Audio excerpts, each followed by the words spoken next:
Assalamu alaikum and welcome back. And thank you for joining Shaded's Ramadan series where we're extracting the beautiful lessons from the story of Yusuf alayhi salam. Continuing on with the lessons, we are at lesson number 26, which talks about the opportunities in life. As time passes us, life will present us with many opportunities, and it really truly is up to us whether we let them slip away or decide to capitalize on them. It is your choice to either disregard it or to rise to the challenge. And yes, there are other times, however, where we will have to carve our own opportunities.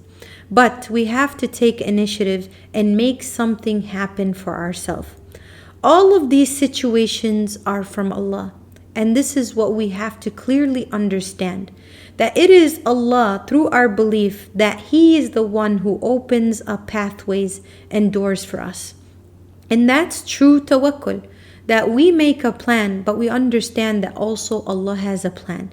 And as we are planning to go straight forward, Allah may ask us to take a sharp right or a sharp left.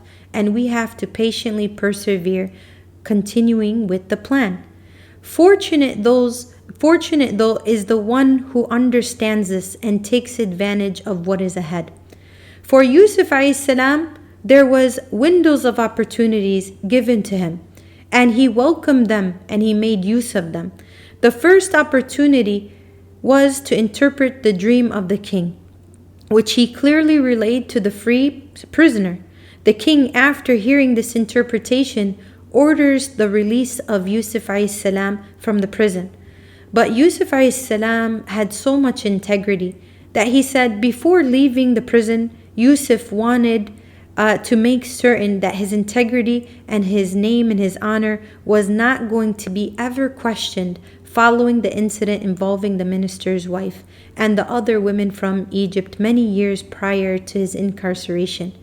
After finally clearing his name and being told, "We know nothing indecent about you," Yusuf alayhi salam agreed then and went and met with the king of Egypt. Now he has a chance of a lifetime. Now was the chance for him to carve out an opportunity and take advantage of the presence that he was in front of the king of Egypt, the most powerful man in the land, who was already impressed with Yusuf alayhi salam and actually felt indebted to him for giving him an interpretation of the dream that he had. So put me in charge of the nation's treasures. This is Yusuf alayhi salam's request to the king. He says this in verse 55, "I am truly reliable and able."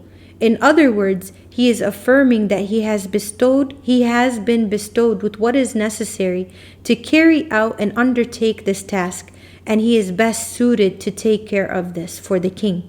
The response that followed from the king was absolutely positive, and within a short space of time, Yusuf alayhi salam went from being held in a prison to now landing himself an opportunity of a lifetime, becoming the treasurer of Egypt and a newly appointed minister. The same land that he was bought for a very little amount of money in the eyes of people was now under his authority. Allah subhanahu wa ta'ala informs us, "In this way we settled Yusuf in the land." And this was the plan of Allah subhanahu wa ta'ala all along, with the struggles and the endurance that his beloved servant Yusuf alayhi salam went through soon to pay off. And here Yusuf alayhi salam takes the opportunity and establishes himself in the land. And there are not many people who could stand before a king and make such a request. But Yusuf alayhi salam was an exception. He truly was. For he knew that he was the only one equipped to deal with the situation at hand, and that the people of Egypt and the surrounding areas will soon suffer from this famine that's coming ahead. And with his knowledge and his experience and his expertise, he would be able to take charge of this and help them through this drought. What was demonstrated by Yusuf alayhi salam when he said that he was the best to take care of this role was not out of arrogance. And this is something important for us to understand. It was not out of arrogance, and where some people will assume this wrongfully about Yusuf alayhi salam, Rather, it was actually a wise move. It was a wise move that we can all learn from. Sometimes our prayers are directly answered and an opportunity presents itself, but other times we need to have the courage to just ask and create our own opportunities. Do you notice that sometimes people have an extreme level of shyness where they actually miss out on so many opportunities because they don't have the courage to ask or take that platform? But we're not supposed to do that. Our faith is encouraging us to not be so shy that it hurts us or closes off opportunities that Allah subhanahu wa ta'ala presents us with. We just have to have the courage to ask sometimes. And with knowledge of this dream, the dream interpretations that he was equipped with, as well as his level of integrity and trustworthiness, there was no other individual that was going to do better job than Yusuf alayhi salam.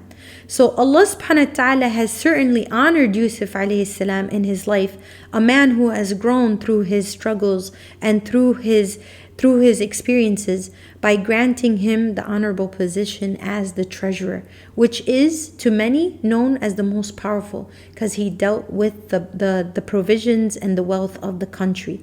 This position was well deserved, and though he now had what many people desired, many people desire position, many people desire wealth, many people desire popularity and status, this did not divert Yusuf alayhi salam's focus on his main focus, which is main objective in life.